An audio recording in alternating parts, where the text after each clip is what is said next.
And I'm delighted to say Andrew and John are with me. We're going to talk in just a moment. But first, let's get further reaction from our commentary team who are there. There they are. Now, Jimmy, first of all, let's talk about Mr. Federer. I mean, just how impressed were you with his performance? Because it wasn't an easy match, was it? No, I think he played the perfect match, to be honest with you. He got off to a very quick start. He broke serve right away, gave him the confidence that he could get the Raonic serve in play and put the pressure back on the server. But he took care of his own serve very, very well. He really just didn't miss anything. He was on top of the ball. He moved well. He concentrated well. Sometimes when you're winning 6-4, 6-4, you get into a lull and you can lose your concentration. Next thing you know, you're in a dogfight. And he didn't do that. He went about his business as well as he could. Raonic, on the other hand, I don't think put the kind of pressure on him that he really wanted to. He didn't serve as well as he wanted to. Gave Roger a chance to get a lot of balls in play. And once the ball was in play, it was all Roger. Yeah, and after that first set, in the next two sets, Tim, I mean, Roger just raised the level of his game when it mattered at 4-all, didn't he? Yeah, he did. I mean, he's such a good front runner, and it's amazing that, you know, within 6 points of the match starting, he's got the break of serve, and that really did set the tone. And you know, Raonic hung in there in the second, third sets, tried to sort of build a bit of pressure, keeping his nose in front. But as we saw in the 4-all game, you know, he just couldn't find the first serves when he needed them. When they got into second serve points on Raonic's serve, Federer was so good at slowly opening up the court and taking the chances. And again, to be through to the Wimbledon final, having only dropped his serve once in the whole tournament, that is such a good platform for him. And he'll be keen for that to continue on Sunday. I know, Petch, it was a wonderful performance. I mean, everyone was talking about who might win the title, but you never write Roger Federer off, and after his performances right the way throughout the championships, you know, he's possibly the favourite.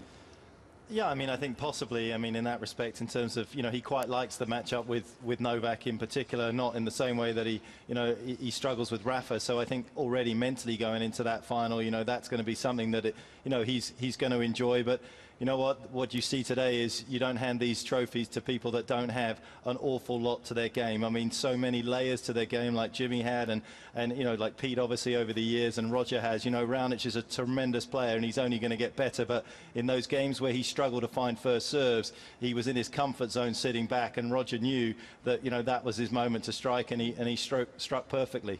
There's so little between these two great champions, Djokovic and Federer, coming through to the men's final on Sunday. Jimmy, who's impressed you the most at this tournament? Well, certainly Federer with losing his serve only one time. Djokovic, the way he's moving around the court. I think there's room for improvement for both players to come out and to play this final, and I don't think they played their best tennis yet. I think coming into the final and both being there and both knowing what it's like to have won and been to the finals and experienced everything there is to experience around this court, that they will lift their games and find what it takes to both of them win at the same time. So I'm looking for a match that goes the distance, and there's such a little bit between them, as you said, Sue, to win the title. Whoever gets the not the break, but the luck of the court or the luck of the bounce or something is going to win the fifth set, and I'm looking forward to an all-court game, a lot of variety, not just straightforward power, but variety and imagination to enter into it. So that's going to be not only a great match, but the fans are in for some treat. We are looking forward to it. Thank you very much, guys, Andy and John. I mean, when you look at the head-to-head, it's 18-16. You know, they played each other, they know each other so well, but you just feel as though Federer, it is his time, maybe. Well, I mean, everybody picks out a stat or two that sort of fits what they feel about it, and that, I mean, everybody is picking out the fact that Federer has lost one serve. It's not a Raonic serve, but it's pinpoint, and he knows exactly how to back it up. So he's got his game, as normal at Wimbledon, completely managed. I can't believe out of the contests that they've played, 18-16 Federer, only one has been a Grand Slam final. And that was Novak's first back in 2007. I mean, it seems very strange to me, but that's because Nadal and Murray have sort of got involved in all that. So, yeah, I think it's an interesting matchup. If you can not lose your serve to Djokovic, then you are playing well. And that's this key matchup, for me, is does Djokovic break the serve? Does he get on top of it early? Does he get a good read on it? I think it's fascinating. They've played some of the best matches in history, these two. So, so much for a changing of the guard for this year. Absolutely, and the match that we've seen here today against Raonic, I mean, Federer, as I said, he just has that ability, doesn't he, to lift his game and put the pressure on the Raonic serve. Well, as everybody's been saying, he took care of business on his own serve. He knew against Raonic that there were going to be bits and pieces where he might have a chance to break, but there were going to be times where he was just going to be walking side to side. But he seemed to read the serve very well from Raonic today, and when, of course, he got chances, he immediately took it. He was his game was almost simple today. He knew what he had to do, waited for the chance, and then took it right away and was on top right from the start. And he rushes, doesn't he? And so, I mean, Raonic, and he almost forced Raonic into making those errors. Yeah, he does. I mean, the thing about it is, when somebody anticipates well, and when they're standing where you want to hit the ball, or when you know that whatever serve you hit is going to come back, floating back deep, it puts pressure on you and you make mistakes. And let's face it, this is, it's a step further than Raonic has gone before, and it's a big stage to walk on. Look at Dimitrov's first set against Djokovic today. It's a tough thing to do. Well, what do I know?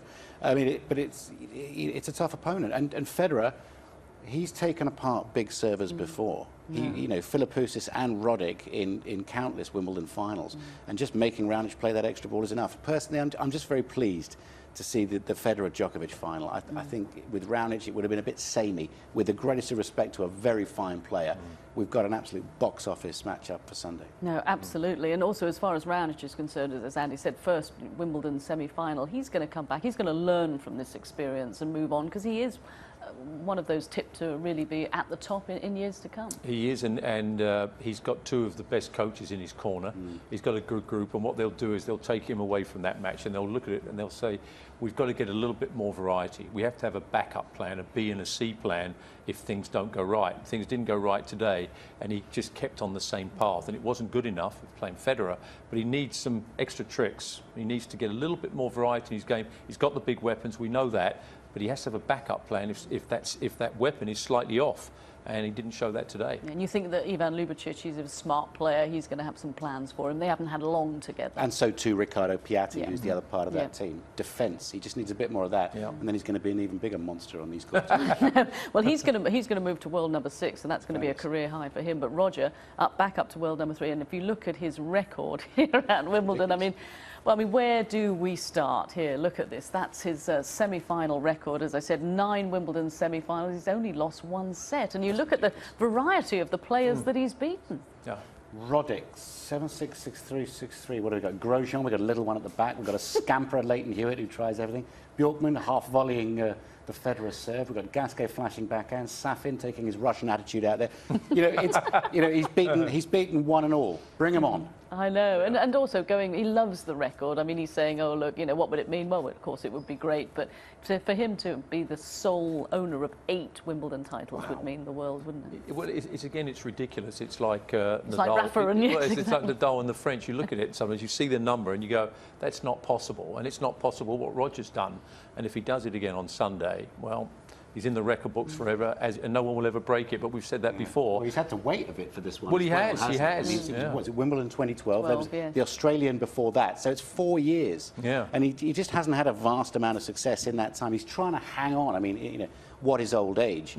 But he's never lost faith, has he? That's the point. Well, he's never lost faith, and he's always known that he's going to come back to Wimbledon. And on that court, he's going to have Djokovic scampering all over them. Yeah. When I spoke to him the other night, I said, you work so hard, because he always plays it down how he works physically, and he gets himself physically fit during the off-season. And he goes down to Dubai, plays in the heat, and he's out there for hours, and it's relentless. People say it's superhuman. Well, apparently, when he was working with Paul Anaker, and Paul would tell me that he goes to Dubai, he's exactly the time he's supposed to be. It's 9 o'clock. He's never a minute late, and he has sparring partners, and they just start wearing out.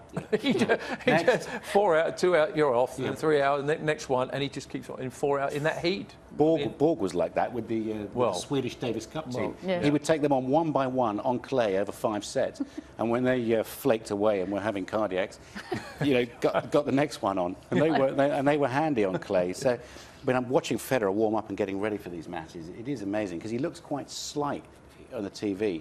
There's nothing slight about him. When he's actually on the court, he grows. Edberg was. But incidentally, it's Edberg versus Becker on the coaching front. Oh, yeah. Isn't that fun? The big old rivalry back in the player change to the box. published running order, get those two guys out. They can play the first set, and we'll see what happens. I bet Egbert plays it. It looks the same as he did back in the 90s. He's still got the backhand Amazing. too. Absolutely. As far